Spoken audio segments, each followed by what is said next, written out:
وَاللَّيْلِ إِذَا سَجَى مَا وَدَّعَكَ رَبُّكَ وَمَا قَلَى وَلَلْآخِرَةُ خَيْرٌ لَكَ مِنَ الْأُولَى.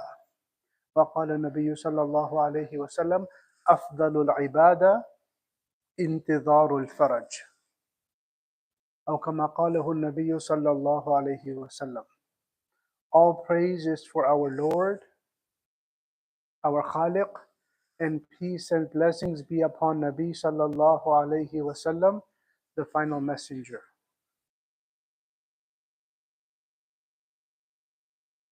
In the summer, when people bring out their favorite cars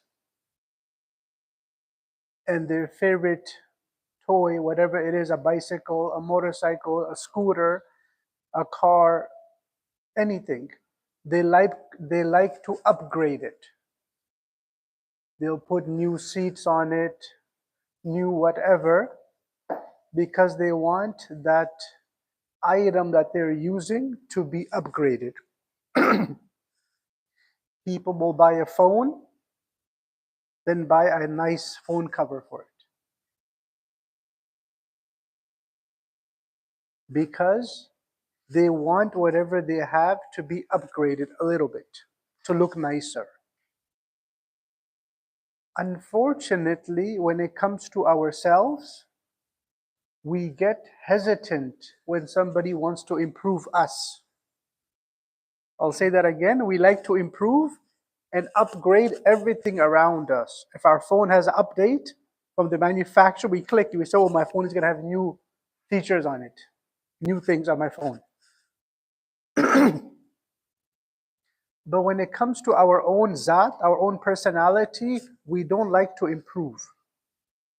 If somebody changes us, we say, oh my God, they're forcing me. Why are you pressuring me? Or why are you disrespecting me? It's almost as if we don't believe in improving ourselves.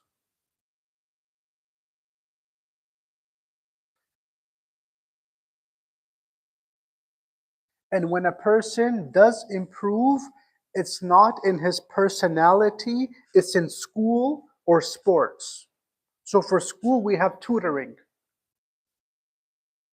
So many people will take their kids to tutoring because they want to help them in science, math, or whatever, a difficult subject, so they want to help them.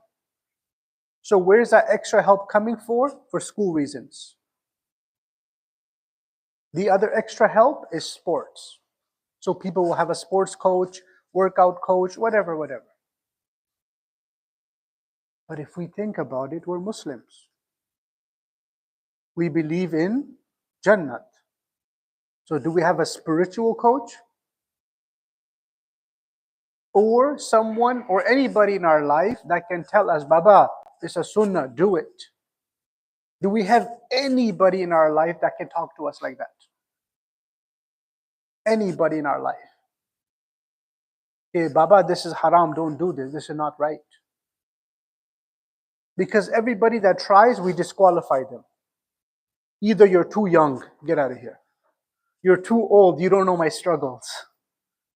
Or you think you're all pious, you're too good for us, get out of here. Or actually, you're new to the country, you can't tell me what to do. Or I'm more educated, you don't know nothing. I'm too smart for you to help me. I'm too rich for you to correct me. Oh, you're from the other gender, you're a lady, how can you correct me? Oh, you're from that country, why are you talking to me? So we see how we have disqualified everybody in our lives. Baba, why are you talking on the phone here? Hey! Somebody talk to him. Somebody talk to him.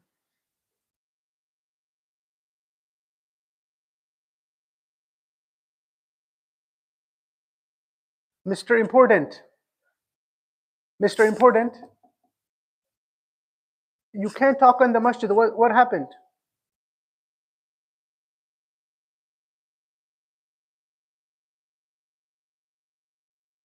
It doesn't matter. Go outside. Kharij al-masjid. Everybody's important around here. The whole world is running on everybody that's sitting in the masjid. They have to answer the phone calls. So, and by the way, I am very controlled when I'm sitting here. That was intentional. I intentionally wanted to draw attention because somebody else will do it in 2 minutes. Watch. Because he's coming. The next brother, he's coming. Watch. You'll hear him talking on the phone. He's coming in 3-4 minutes. Is every week we have the same, mashallah, same drama. New series, new session. So it's good to draw attention to bad behavior so we know it doesn't look good. Otherwise, I can easily ignore him and continue. It's easy for me. I'm doing it for years. For so many years, I can ignore bad behavior and continue. It's easy for me. But now I'm doing it intentionally, so we realize this is not good akhlaq. So we are good at disqualifying people in our lives. And finally, when it comes to the people that are stuck in the same situation, they're too close to us. They can't leave. They're the ones who have the biggest problem with us. So if you have a brother or a sister, they're stuck in your life, now they suffer the most because they say, oh my God, you never change. Especially spouses. A husband doesn't want to change because his wife keeps telling him to change. The wife says, no, I can't change because he told me to change, so I have to make sure I don't change. And we realize that stubbornness is a bad quality.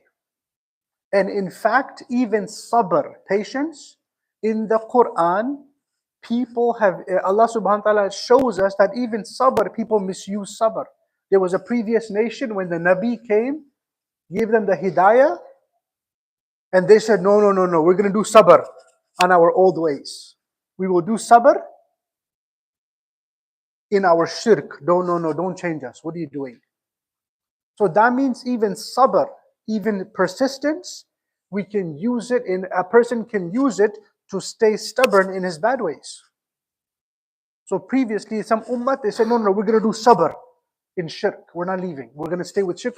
With shirk, this Nabi wants to change us, to put us in tawheed and worship one Allah. No, we're going to do sabr in shirk.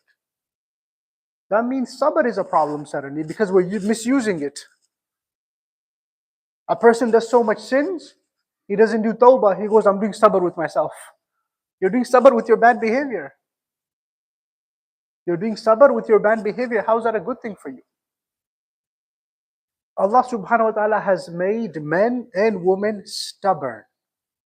But we should use our zidd, our stubbornness, for khair. Otherwise, many of us use our stubbornness in wrong things. So our stubbornness should be clearly for something good. And remember, the more we ask what is right and wrong, the more we can quickly get over our stubbornness.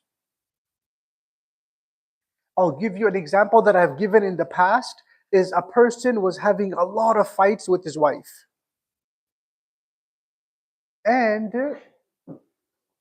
But the reason he was fighting was he wanted to have a joint family, and his mother and everybody live in one space. So over the years, he had a lot of fights with his spouse. Later, he came and said, hey, let me talk to you. So I talked to him. I said, no, Islamically, it's not faraz for your whole family to live together. So he's like, oh. Suddenly, he realized he was fighting for the wrong reason. For 5 years, 8 years, he was fighting his wife. Now he realized he didn't need to do that.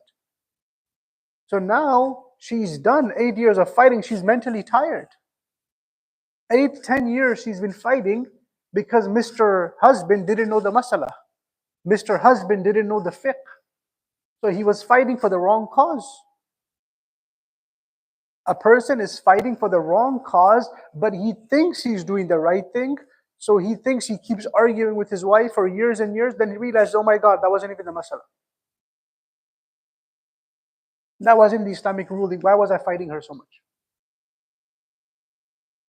So learn to get comfortable in asking, is this my right? Is this her right? Get comfortable asking that. And remember, I mentioned this a lot. As men, we have a lot of self-pride. Like, I understand. What is he going to tell me? Many of us have the same thinking, like, oh, I know everything. Why? What is the Imam going to tell me? I listen to Jummah lectures. I know everything. I listen to Jummah lectures for 20 years. I know everything in Islam.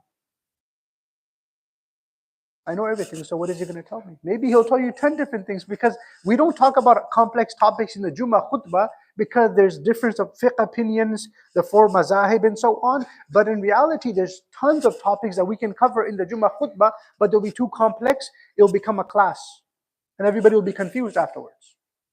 So I do hint towards a little bit of inheritance, masail, and so on. But the point is for you to have that interest to go ask afterwards.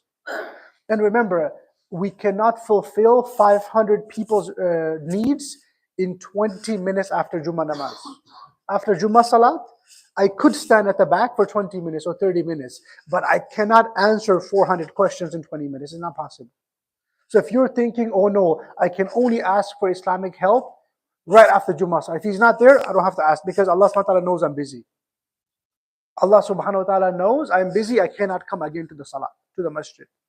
I only come for Jum'ah, 20 minutes. If somebody can help my life, good. Otherwise, I'm free in front of Allah. I don't have to answer for my sins.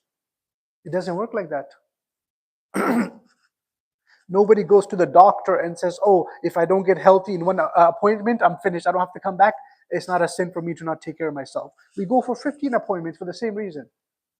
We have an eye issue, one appointment now, one appointment in 3 months, and 3 months, and 3 months, and 3 months. We need to keep doing that. Marriage is like that. Personal sins, if I'm doing this sin and this sin, I need some help with that. So I need to grow with it.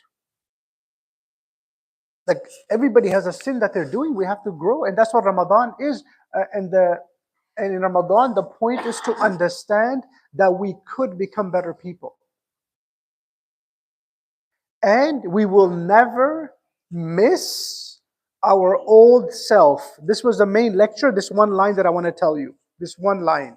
You will never miss your old self.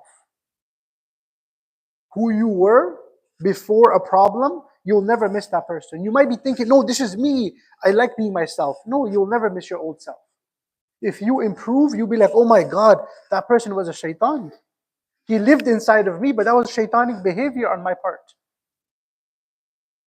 Never fall in love with your personality today. You will outgrow yourself. You will laugh at your old self. Don't ever say, I will never change. I'll never change my views. You'll be surprised how much we can grow in many aspects. The person who looks like the most problematic person in our life, maybe they're the most truthful person in our whole life. But today, because I'm stubborn, I hate that person. And I'll finish off with the story of a Sahabi, then we're done. A Sahabi says, before I became a Muslim, there was one person I hated the most in the whole world. It was that person, the Prophet.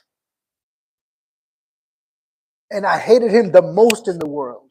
But then Allah gave me hidayat. He became the most beloved person to me in the world. So what does that tell you? The same person you hate the most could be the one that's helping you the most. The person that you hate the most could be the person that loves you the most and is trying to help you. But we're fighting them the most. And we're burning them out. We're tiring the people around us in fatigue. They're mentally burnt out because they keep helping us and we say, no, no, no, no, no. So may Allah give us tawfiq to be humble, to understand that we could grow. We will never miss our old self. And the hadith mentions, Afdalul ibadah, the best worship is to wait for better times. So we all ask Allah subhanahu wa ta'ala to give us better times, outwardly and inwardly. Jazakumullah khair.